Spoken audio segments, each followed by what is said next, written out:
On Christmas morning, I gave my husband a watch he'd wanted for years. He gave me a handwritten card that read, "You're a great friend." Confused, I looked up and saw him holding hands with my cousin across the room. When I pulled him aside, he said, "She makes me feel alive." 3 days later, I sold his entire designer watch collection to pay for my solo trip around the world without telling him. My name is Natalie. I'm 42. I live in Louisville, Kentucky. I've been married to Greg for 10 years. We met when I was 31 and he was 33 at a 4th of July barbecue my friend Tammy threw. He was tall, clean-shaven, always wore cologne, and had this cocky grin that should have been a red flag. But back then, I thought it meant confidence. I thought he was just sure of himself. He owned a small men's boutique, suits, designer shoes, cologne, and especially watches. He was obsessed with watches. It started as a hobby, then he opened his own store, mostly reselling designer brands. At the time, it wasn't making money, but I believed in him. I was working HR at a mid-sized logistics company. Solid job, benefits, stability. I covered our bills while he chased his dream. He never said thank you. We didn't have kids, not for lack of trying. I had 2 miscarriages in 5 years. One at 11 weeks, one at 14. After the second one, I just couldn't go through it again. I was depressed for a long time. Greg stayed distant, told me to focus on healing. He didn't want to talk about it. Said what's done is done and went back to work like nothing happened. I thought we were okay. We weren't perfect, but I didn't think he was unhappy. We still had dinner together. We still went on trips. We still made love, even if not as often. I thought we were just 2 people in their 40s trying to keep things together. I thought that was marriage. Then Christmas came. December 25th, 2024, Christmas morning we were hosting Christmas for the first time in years. My mom and dad came over, along with my sister, her husband, their kids, and my cousin Rachel. Rachel had moved back to town in September after her boyfriend in Chicago cheated on her and kicked her out. She needed a place to land, and since she and I were always close growing up, I let her crash in our guest room for a couple of weeks. Those couple of weeks turned into almost 2 months. Then she found an apartment nearby and started coming over all the time. I didn't think much of it. She was family. She helped me cook, laughed at Greg's bad jokes, and always offered to help clean up. Looking back, I hate how comfortable I let her get. We did presents in the living room. The tree looked nice. My mom was passing out eggnog, my sister's kids were ripping open gifts, and the fire was going. Bing Crosby on the speaker. Everything felt normal. I gave Greg his gift last.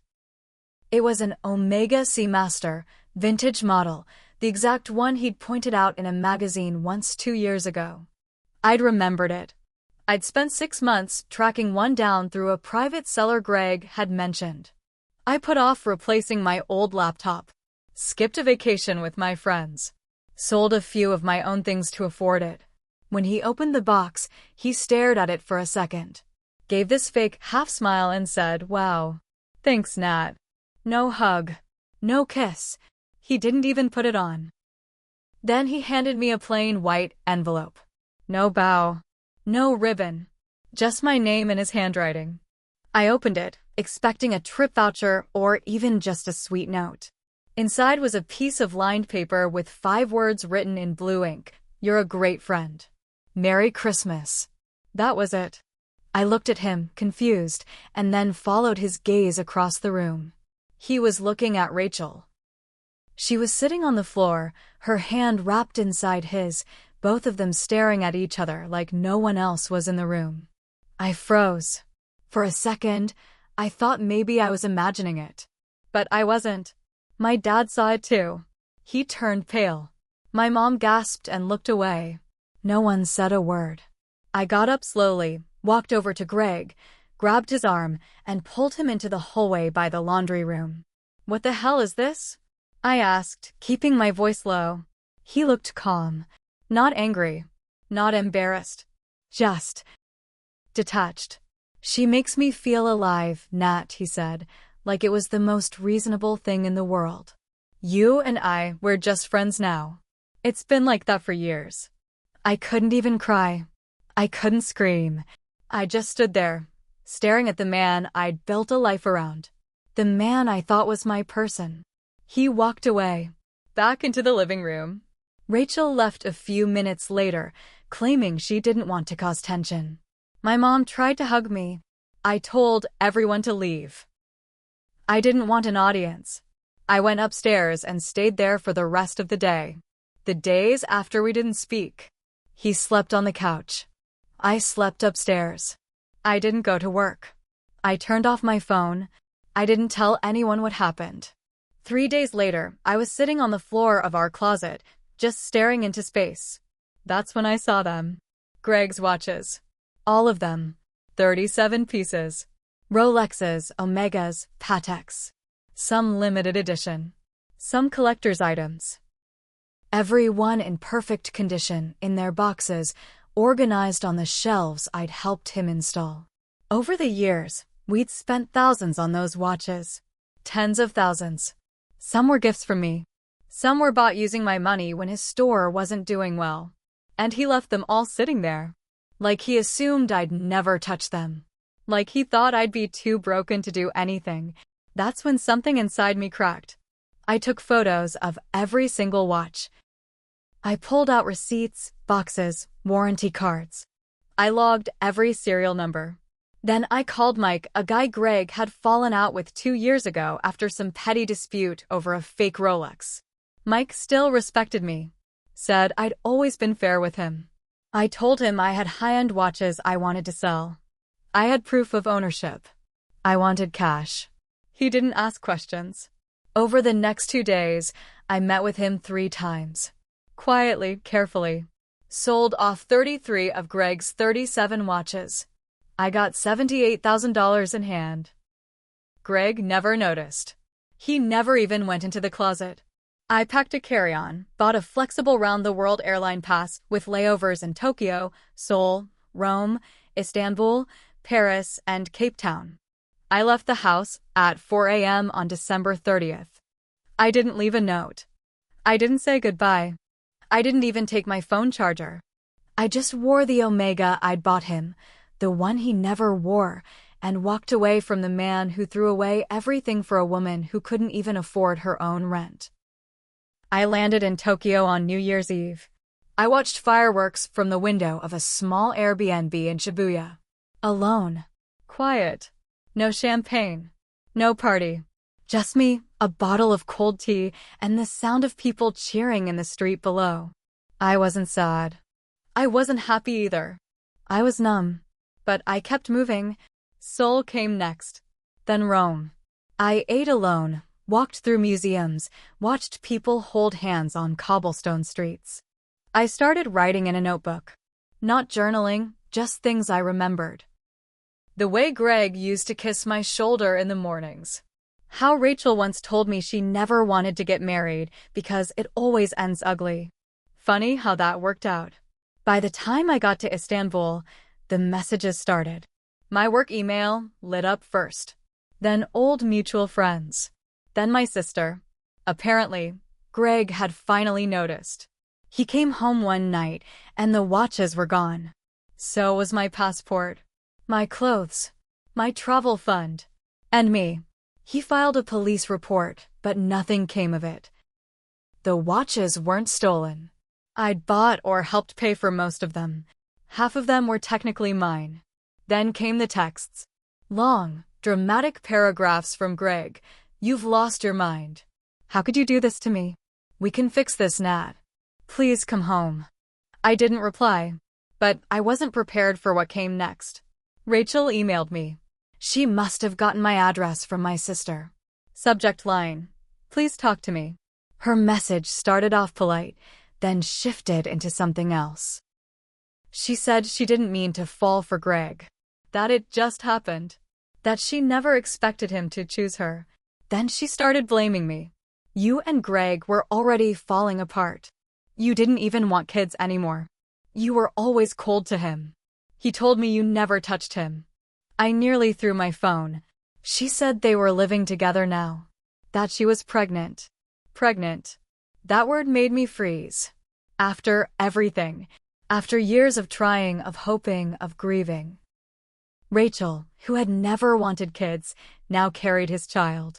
I sat on the floor of a Turkish cafe bathroom and stared at the sink for 15 minutes. And then I snapped. I logged into Greg's boutique website. He never changed the admin password. I used to manage his online inventory when the shop was smaller. He must have forgotten.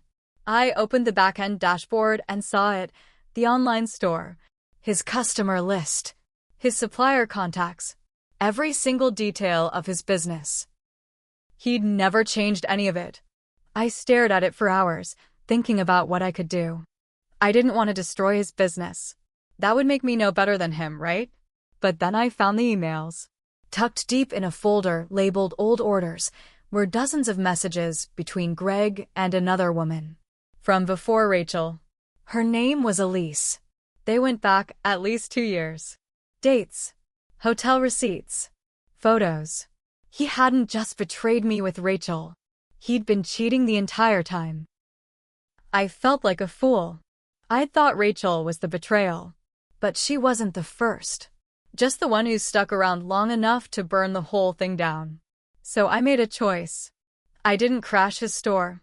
But I exported everything. Every customer email. Every supplier invoice. His tax records. The markup scams he'd pulled with fake limited edition pieces. I put it all in a USB. I mailed it to an anonymous Instagram page that exposed luxury consignment scams. They'd gone after shady sellers before. Then I closed the laptop and bought a ticket to Cape Town. Cape Town was beautiful in a way that made my chest ache. Bright ocean, soft sand, mountain air. It was the first place where I started to feel something again. Not happiness exactly, more like clarity. Like the fog in my head had started to lift. I stayed at a quiet lodge near the water. I hiked. I swam. I sat in silence. One night, I went out for dinner at a small seafood place. I sat outside, under string lights, sipping wine, just trying to enjoy the moment. That's when I saw it. My phone lit up with a notification from Instagram. I'd mostly stayed off social media, but I kept one burner account just to look at places to visit. This notification was different. At Luxt, Watch Frauds had tagged me in a post. I clicked it. There it was, Greg's boutique logo, front and center. A detailed write-up exposing him for selling fake limited edition watches, overcharging loyal clients, and hiding income from taxes. Screenshots. Emails. Invoices. Every file I had sent them. It blew up overnight. I don't know how they got my name, but it spread fast. Greg's store Yelp page was flooded with 1-star reviews. Former clients left angry comments. One guy even claimed Greg sold him a fake pain rye for $15,000. I should have felt guilty. But I didn't. I felt nothing. Just peace. Then the real twist came. 2 days later, I got a call from my sister. I didn't answer at first, but she kept calling. So I finally picked up. Rachel's in the hospital, she said. She had a miscarriage. Greg's losing it. He trashed your old house. My stomach dropped. I didn't want her to get hurt. Not really. Even after everything. But this next part, this one knocked the air out of me. My sister lowered her voice and said, that baby wasn't Greg's. What? It wasn't his. She was cheating on him too. He found out after they ran a paternity test at the ER. That's why he lost it. I sat down, shaking. Rachel had betrayed him. Just like he betrayed me. Just like he probably betrayed Elise and maybe others. I'd always thought he'd traded me for someone younger, more exciting. Turns out he was just chasing something he couldn't even hold on to. My sister said Greg got drunk, smashed the boutique windows, then got into a fight with a client who showed up asking for a refund. Cops got called. He spent a night in jail. It was all crumbling. And then she said, he's blaming you, you know. He said you set all this in motion. I wanted to laugh, but I couldn't. She asked if I was okay, if I was ever coming back. I didn't answer. Instead, I checked my flight options. I'd been gone for almost 2 months. And suddenly, I wasn't sure I wanted to run anymore. I flew back to Louisville on a cold morning in late February. I didn't tell anyone. I got off the plane with nothing but my carry-on and the Omega still on my wrist. My hair was longer. My skin tanned. I looked like a different woman. Maybe I was. The house was still in my name. I walked right in with my spare key. It was quiet. The air was stale. A few of my things were gone, but most of it was untouched. Like time had frozen. The living room was a mess. Couch cushions on the floor. Broken frame near the fireplace. His work laptop smashed, probably during one of his tantrums. He'd always had a mean streak when things didn't go his way. I walked upstairs and stood in the closet. Only 4 watches left. The cheapest ones. The ones no collector would buy. That night, I went to his boutique. It had been closed since the scandal broke. Boards on the windows. A for lease sign in the door. I stood there for a long time, just looking at it. The place I helped him build. The dream I sacrificed for. Gone. I didn't cry. I went back to the house, poured a glass of wine, and wrote Greg a letter. It was short. You didn't just lose a wife. You lost your mirror. You couldn't see yourself clearly, so you chased people who made you feel important. I hope you finally understand what you threw away. I left it on the kitchen table. The next morning, I called a real estate agent. I listed the house for sale. Then I called my lawyer. Greg never came after me legally. He couldn't. There were too many skeletons in his closet. Tax fraud, business scams, evidence in those emails. If he pushed me, I'd bury him. And he knew it.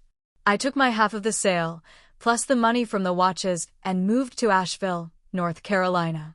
Small place. Slower pace. I found a job at a nonprofit. Nothing flashy. But it's mine. Sometimes I still think about the baby that never was. The family I wanted. The 10 years I gave to someone who never deserved them. I made mistakes too. I ignored red flags. I shrank myself to keep the peace. I let love blind me. But I also survived. Rachel moved back to Chicago. Last I heard, she's working nights at a bar, telling people she used to date a high-end dealer.